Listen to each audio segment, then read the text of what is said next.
Model paper इसमें हल करेंगे। जो आपको नमूना आपको इसमें दिया जाएगा वो क्या होगा, वो इस बेस पे होगा जिस पे आप एग्जाम में उसका पेपर इस प्रकार से आने वाला है। ये संजीव की डेस्क वर्क है। इसमें आपको कक्षा 8 गणित विषय का पहला मॉडल पेपर मैं आपको सरल करके सिखाऊंगा। और RICIAT उदयपुर द्वारा जारी नमूने प्रश्न पत्र 2026 हल सहित आपको इसके अंदर मिलने वाले हैं। और इसके साथ में आपको इसकी आंसर की भी मिलेगी, जिससे आप अच्छे प्रैक्टिस कर सकते हैं। तो आप भी अगर ये खरीद सकते हैं तो खरीदिए। संजीव डेस्क वर्क आपके लिए बहुत ही फायदेमंद साबित होगी। ठीक है, तो इसमें देखो आप क्या क्या आपको याद करना है वो भी इस वीडियो में आपको बताने वाला हूँ।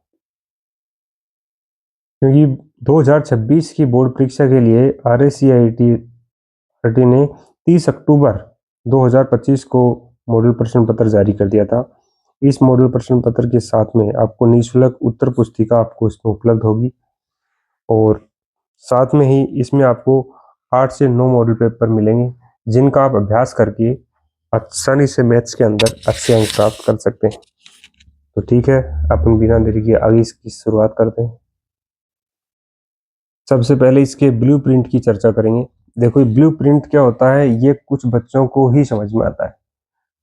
तो ये मैं आपको आज सभी को समझाऊंगा कि सबको ये समझ में आ जाए कि ब्लूप्रिंट होता क्या है। ठीक है, पहले तो आपको विषय वस्तु के आधार पर अंक दिए गए हैं कि संख्या पद्धति, संक्रियाओं की समझ। ये जो प्रश्नावली दे रखी हैं, इनमें कौन कौन सी प्रश्नावली, जैसे पहले दे रखी है 1, 5, 6 और 10, यानी 4 प्रश्नावली 16 अंक की आएंगी। इसमें कौन से क्वेश्चन आएंगे, वस्तुनिष्ठ, अति लघु, लघु, लघुत्तरात्मक, सेकंड, निबंधात्मक, कैसे कैसे क्वेश्चन इसमें आने वाले। पहली बात तो आपको ये ध्यान देनी है। उसके बाद में ये तो कोई खास आपके लिए नहीं है क्योंकि आप इसको नहीं समझ पाओगे अभी, लेकिन ये जरूर समझो प्रश्नों के प्रकार और अंक भार। जैसे वस्तुनिष्ठ प्रश्न है वो आपके 8 आएंगे, एक एक अंक के। अति लघुत्तरात्मक है वो 4 क्वेश्चन आएंगे। लघुत्तरात्मक फर्स्ट 4 क्वेश्चन आएंगे। लघुत्तरात्मक सेकंड 6 क्वेश्चन आएंगे। निबंधात्मक 3 क्वेश्चन आएंगे। तो यानी बड़े क्वेश्चन तो आपको सिर्फ इसमें 3 ही मिलने वाले हैं। ठीक है, और वो कितने कितने अंक के होंगे, 8 अंक के। अब इसमें आप आगे अपन ये भी बताऊंगा कि 8 अंक वाले प्रश्न है वो कौन सी प्रश्नावली से पूछे जाने वाले, वो भी आपको याद करना बहुत जरूरी है। तो देखिए, देखो ये जो ब्लूप्रिंट है ना, इसमें सब कुछ बताया गया है। तो इसमें देखो आपको ये बताया है कि कौन सी प्रश्नावली से किस प्रकार के क्वेश्चन पूछे जाने वाले हैं। देखो ये प्रश्नावली लिखी हुई है और ये इसके सामने क्वेश्चन लिखे हुए हैं। कोष्टक के अंदर है वो अंक लिखे हुए हैं, कोष्टक के बाहर प्रश्न की संख्या लिखी हुई है, कितने प्रश्न पूछे जाएंगे। तो जैसे देखो इसमें मैं जैसे आपको समझाऊं एक उदाहरण के द्वारा। जैसे आलेखों से परिचय है, आलेखों से परिचय है, इसमें देखो एक क्वेश्चन आएगा 8 नंबर वाला, आलेखों से परिचय। ऐसे ही आंकड़ों का प्रबंधन है, इसमें देखो आपके 4 अंक वाले क्वेश्चन आएंगे 2। ठीक है, और क्षेत्रमिति से देखो इसमें भी 4 अंक वाले 2 क्वेश्चन आएंगे। चतुर्भुजों को समझना, इसमें भी देखो 8 अंक का क्वेश्चन आएगा। और गुणन खंडन वाली से भी 8 अंक का क्वेश्चन आएगा। इसी प्रकार आप सभी चैप्टर से आप देख सकते हो कि कौन से चैप्टर से कितने अंक का क्वेश्चन पूछा जाएगा। वो चैप्टर आप अगर याद करते हो तो बेस्ट रहेगा। तो मैं आपको बता दूं एक मोटी मोटी बात, यानी ये जो लास्ट के 5 चैप्टर है ना, गुणन खंडन, चतुर्भुजों को समझना, क्षेत्रमिति, आंकड़ों का प्रबंधन, आलेखों से परिचय, अगर ये 5 चैप्टर भी आप याद कर लेते हो तो ये करीबन 41 नंबर के हो जाते हैं। ठीक है, तो ये बहुत ही फायदेमंद होगा और इससे आपके बड़े वाले क्वेश्चन वो सब कवर हो जाएंगे। तो देखो आगे इसका मॉडल पेपर मैं आपको सरल करके दिखाता हूँ। जो RICERT द्वारा जारी नमूना प्रश्न पत्र है, प्रारंभिक शिक्षा पूर्णता प्रमाण पत्र परीक्षा मॉडल पेपर फर्स्ट हल सहित आपको इसमें दिया हुआ है। अपन कक्षा 8 गणित विषय का, यानी ये 2 घंटे 30 मिनट का आपका पेपर होगा। पूर्णांक वो 80 अंक का होगा। ये आपको सामान्य निर्देश हैं जिनका पालन आपको करना है। इनमें क्या करना है, देखो सर्वप्रथम परीक्षार्थी अपने प्रश्न पत्र पर नामांक अनिवार्यता लिखे, यानी आपको जो पेपर मिलेगा ना उसी में आपको आंसर भी उसी में लिखने। 8th क्लास के लिए यही है, ठीक है ना। तो पेपर में आप आंसर लिखोगे और उसमें आप अपने रोल नंबर जरूर भरें। सभी प्रश्न हल करने अनिवार्य हैं। अब ये जरूरी नहीं है जिसको नहीं आता वो कहाँ से करेगा, तो जितने आते हैं उतने क्वेश्चन आपको करने हैं। फिर प्रत्येक प्रश्न का उत्तर प्रश्नों के साथ दिए गए रिक्त स्थान में ही लिखें।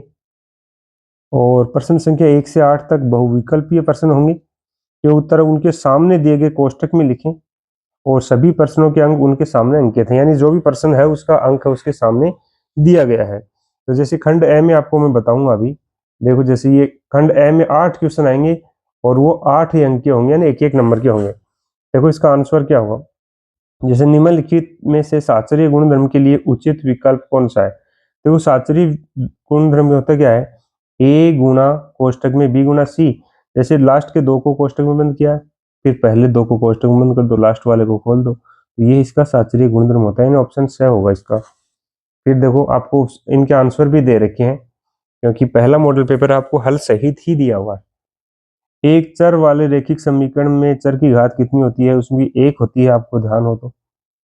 और केवल रेखाखंडों से बना सरल बंद वक्र क्या कहलाता है, रेखाखंडों से बना सरल बंद वक्र क्या कहलाता है, त्रिभुज कहलाता है, केवल रेखाखंडों से। फिर है संख्या 48 के वर्ग का इकाई अंक क्या होगा। देखो 48 संख्या दे रखी है आपको, इसका वर्ग का इकाई अंक पूछा है, तो क्या करना होगा आपको, 8 है ना इकाई का अंक, इसका 8 का वर्ग करो, कितना होगा 64, 8 का 8 से गुना करेंगे 64, 64 में इकाई का अंक कितना आता है 4 आता है, तो इसमें भी कितना हो जाएगा 4 हो जाएगा। फिर ठोस आकृतियों में विमाओं की संख्या होती है, जो भी ठोस आकृति होती है उसमें विमाओं की संख्या 3 होती है। और अभी एक क्वेश्चन ऐसे पूछा भी गया था, किसी ठोस आकृति में कितने आयाम होते हैं, आयाम भी पूछ सकता है या विमाएं पूछ सकता है, एक ही बात है। फिर है पिछले वर्ष की कुल राशि पर परिकलित किया गया ब्याज क्या कहलाता है। पिछले वर्ष की राशि पर जो परिकलित किया गया ब्याज है वो कहलाता है चक्रवर्ती ब्याज। एक हो सकता है साधारण ब्याज और एक होता है चक्रवर्ती ब्याज। अब इनमें अंतर क्या है, साधारण ब्याज तो है एकदम से सिंपल इंटरेस्ट जिसको बोलते हैं, कि जैसे एक साल का ब्याज आपने निकाले दूसरे साल का फिर वही ब्याज हो जाएगा। लेकिन चक्रवर्ती ब्याज में क्या होता है, पहले वर्ष का जो ब्याज निकाला वो उस मूलधन में जुड़ जाता है, फिर दूसरे वर्ष में निकालते हैं तो इस साधारण ब्याज और मूलधन मिलकर के उसके ऊपर ब्याज लगता है, उसको चक्रवर्ती ब्याज बोलते हैं।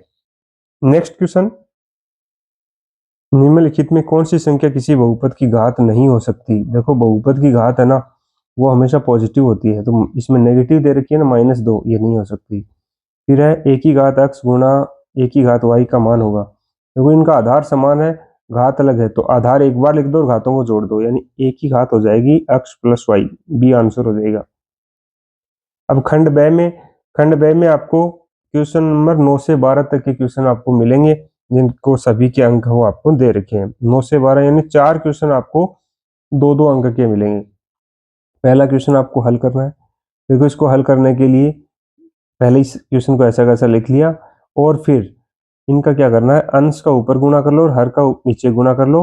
ये माइनस और ये माइनस बाहर पहले लिख लिया, तो माइनस और माइनस प्लस हो जाएगा।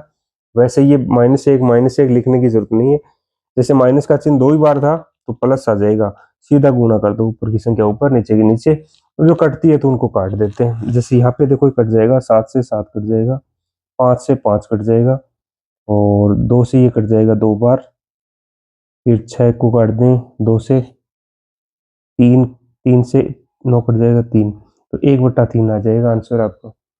ठीक है, नेक्स्ट क्वेश्चन है समीकरण को सरल कीजिए।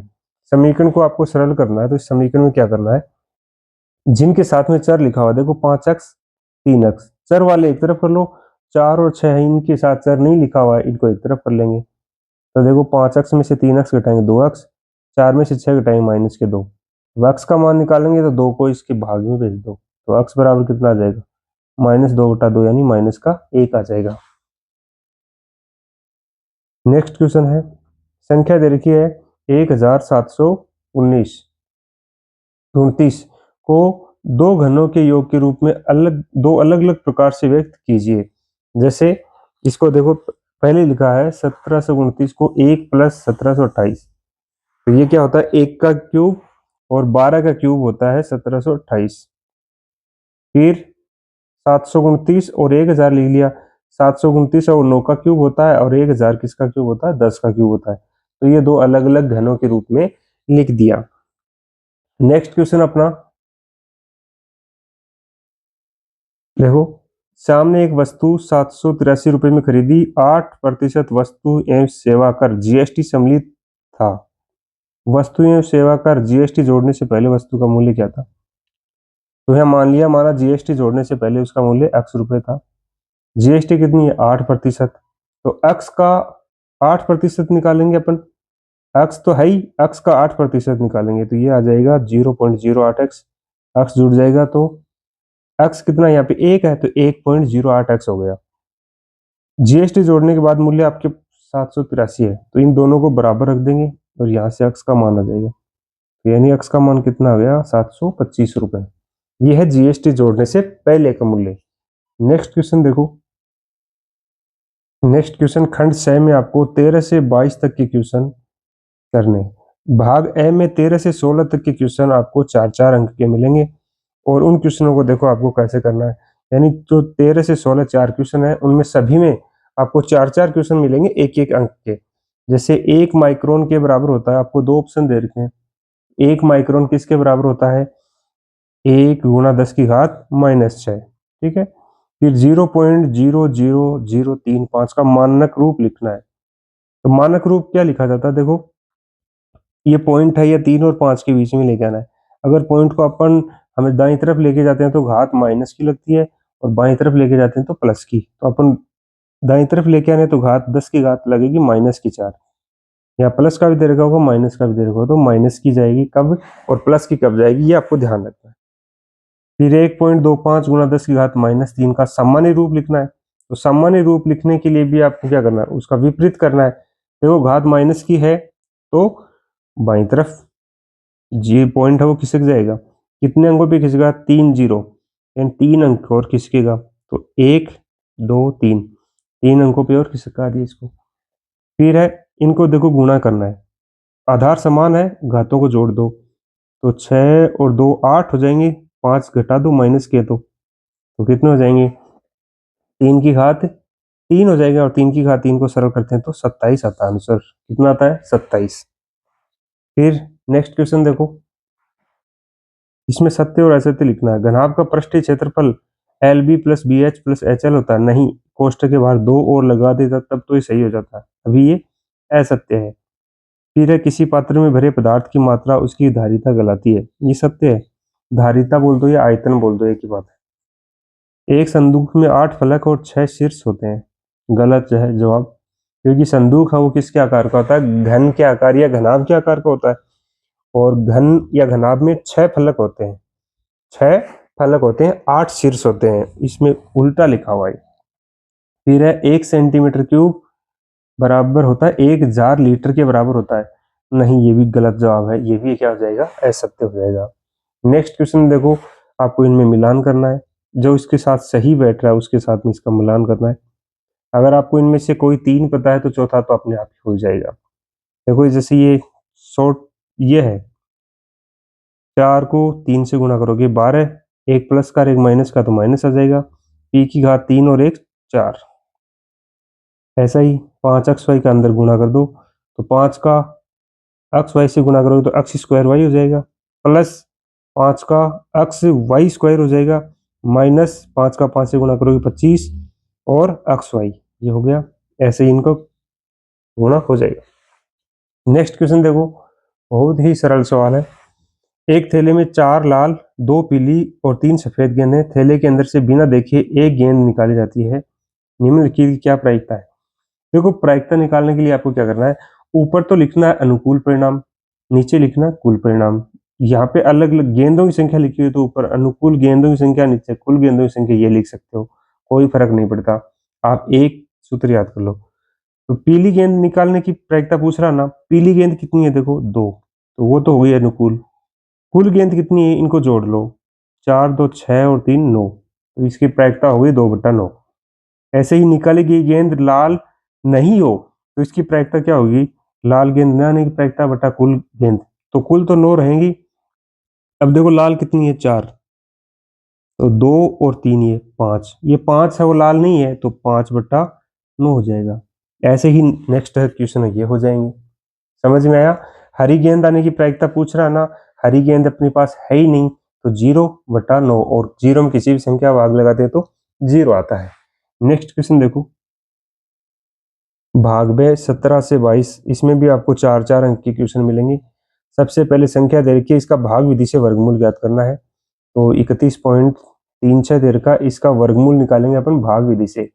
भाग विधि से वर्गमूल कैसे निकाला जाता है, इसमें दो दो के समूह बनाते हैं। अब पहले 31 से समूह, 31 में ऐसी संख्या का भाग लगाएंगे जिसका वर्ग करें तो 31 से ज्यादा नहीं होता। जैसे 5 का वर्ग 25 होता है, 6 का वर्ग 36 होता है, तो 36 तो 31 से बड़ा हो जाएगा, इसलिए 5 का भाग लगाया, घटा लिया, 6 बच गया, आगे 36 ऐसे कैसे उतार दिए। इस 5 को क्या करेंगे, 2 से गुणा करेंगे तो 10 हो गया। आप 10 के साथ में ऐसी संख्या उतारेंगे जिसका गुणा करेंगे किससे, जैसे यहाँ पे 6 उतारा तो 6 को 6 से गुणा करेंगे तो 636 हो जाएगा, तो यहाँ 6 लिख दिया, आंसर आ गया अपना 5.6। नेक्स्ट सवाल देखो, 12,000 रुपए 2 वर्ष के लिए 10% वार्षिक दर से चक्रवृद्धि ब्याज और साधारण ब्याज में अंतर। पहले अपन साधारण ब्याज निकालते हैं। साधारण ब्याज का सूत्र क्या होता है, मूलधन गुणा ब्याज दर गुणा समय गुणा 100, रख दो, 2400 रुपए आ गए। फिर मिश्र धन चक्रवृद्धि ब्याज निकालेंगे तो ये आ जाएगा, देखो मिश्र धन निकालिए पहले। मिश्र धन का सूत्र होता है मूलधन गुणा कोष्टक में 1 प्लस दर बटा 100 घात में समय, मान रख करके इसको सरल कर लिया। ब्याज निकालने के लिए क्या करना, जो मिश्र धन है उसमें से ये घटा दिया, मूलधन आ गया। अब देखो ये 2400 रुपया था, ये 2520 रुपये आ गया। अब इनका अंतर कर लो तो 120 रुपये आ गए। नेक्स्ट सवाल देखो, एक घनाभ की विमाएं दे रखी हैं आपको। विमाओं का मतलब लंबाई चौड़ाई और ऊंचाई। इस घनाभ के अंदर 6 सेमी भुजा वाले कितने छोटे घन रखे जा सकते हैं। तो पहले घनाभ की लंबाई चौड़ाई ऊंचाई दे रखी है, छोटे घन की भुजा 6 सेमी है, आपको दे रखा है ये। तो पहले घनाभ का आयतन निकाल लो, घन का एक घन है दे रखा, उसका आयतन निकाल लो, और फिर घनाभों की संख्या, घनाभ में रखे जाने वाले घनों की संख्या पूछी है, तो इस घनाभ के आयतन में एक घन के आयतन का भाग लगा दो, तो ये आपका आंसर आ जाएगा। इसका एक ट्रिक और बताता हूँ, जैसे ये गुणा नहीं करके आप सीधा ऐसा वैसा लिख लो इनको, है ना, और नीचे वाली भी ऐसे ऐसे लिख दो, फिर इनको काट दो समान संख्या से, आपका आंसर जल्दी आ जाएगा, आपका क्वेश्चन करेक्ट होने की संभावनाएं बढ़ जाएंगी। फिर नेक्स्ट क्वेश्चन देखो, दीक्षा के पास सड़क का एक मानचित्र है जिसमें पैमाने में 1 सेमी की दूरी पर 18 किलोमीटर को निरूपित किया गया है। वही सड़क पर अपनी गाड़ी से 72 किलोमीटर की दूरी तय करती है। इसके द्वारा तय की दूरी को मानचित्र में कितने सेमी से दर्शाया जाएगा। देखो मानचित्र की दूरी तो x सेमी मान ली, वास्तविक दूरी y सेमी मान ली, इनका अनुपात दे रखा आपको 1:18, तो इसको बराबर मान लिया x अनुपात y। अब आगे देखो इसका आंसर 1/18 बराबर x/y लिख लिया, वजन गुणा करके मान निकाल लिया, 4 सेमी आ गया। फिर रैखिक समीकरण दे रखी है, इसकी हल कैसे करोगे, एलसीएम लेकर के सरल करोगे, और फिर इसका जो भी काटा पीटी हो जाएगी, अपना 2 आ गया आंसर। इसके उत्तर की जांच करेंगे एलएचएस में और आरएचएस में रख करके, इसको सरल कर लेंगे। फिर नेक्स्ट क्वेश्चन देखो, एक को आपको ये वर्ताकार पाई चार्ट बनाना है, तो पाई चार्ट कैसे बनाया जाता है वो आपको मैं समझाता हूँ। पाई चार्ट बनाने के लिए आपको जैसे चालानों की संख्या लिख दिया, त्रैमासिक लिख लिया, संपूर्ण का भाग और केंद्रीय कोण, ये 2 मान और निकालने हैं, ये आपको याद करने हैं। कैसे करना है देखो मैं समझाता हूँ। चालानों की संख्या दे रखी थी, उसका योग कर लिया। अब संपूर्ण का भाग निकालने के लिए सबसे पहले जैसे जनवरी से मार्च का निकालेंगे ना, तो 180 है ना, 180 भाग में ये योग लिखना है, 0 से 0 कट गया, 18 से कटोगे एक बार, 18 चौक 72, 101/4। ऐसे फिर 150 में भी 720 का भाग लगाएं, 0 से 0 कट जाएगा, 3 से कट जाएगा, 5 बार नीचे कट जाएगा 24। ऐसे ही इसमें देखो, ऐसे ही सेम इसमें। फिर केंद्रीय कोण निकालने के लिए जो अपने पास अनुपात आए हैं, इनको 360 डिग्री से गुणा करेंगे, तो देखो 4 से कट जाएगा ये 9 बार और 0, और 90 को 1 से गुणा करोगे तो 90 डिग्री।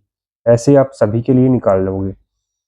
और फिर पाई चार्ट बनाने के लिए ये जो कोण आए ना 4, एक कोण बना लो पहले त्रिज्या खींच के, फिर अगली त्रिज्या पे अगले कोण बनते जाएंगे, तो आपको 3 कोण बनाने, चौथा वो अपने आप लास्ट में बन जाएगा। खंडदय में देखो, खंडदय के अंदर आपको 23 से 25 में 2 क्वेश्चन मिलेंगे 4 अंक के, तो 8 क्वेश्चन 8 अंक हो गए। अब देखो निम्नलिखित व्यंजकों के गुणनखंड कीजिए, या इनके गुणनखंड करने हैं, ठीक है, या इनके गुणनखंड कर दो। तो 8 नंबर का क्वेश्चन हो गया ना गुणनखंड वाली प्रश्नावली से। ये शुरुआत में मैंने आपको बताया था। 4 दे दिए, 2-2 अंक के हो गए। 4 इसमें दिए, या तो ये कर लो या ये कर लो। इनमें गुणनखंड करना है, इनमें भाग लगाना है। जो आपको सरल लगे वो कर सकते हो। नेक्स्ट क्वेश्चन देखो, दी गई आकृति में x का मान निकालना है। तो आप x का मान निकालने के लिए क्या करोगे, पहले ये मान निकाल लो। ये पूरा कोण 180 है, तो 130 है, तो ये कितना जाएगा 50, और ये 80 है। अब ये अक्ष है, बहिष्कोण बन रहा है। बहिष्कोण क्या होता है, अंतःभिमुख कोणों के योग के बराबर होता है। तो 80 और 50 जुड़ के कितने हो जाएंगे, 130 हो जाएंगे, यानी x का मान 130 आ जाएगा। या फिर समांतर चतुर्भुज दीर्घा जे के LM में कोण x, y और z के मान ज्ञात करने हैं। अथवा में आप ये कर सकते हो, समांतर चतुर्भुज दे रखे इनमें x, y, z के मान ज्ञात, x, y के मान ज्ञात करके दिखा सकते हो। तो ये इसका आंसर हो जाएगा। नेक्स्ट क्वेश्चन अपना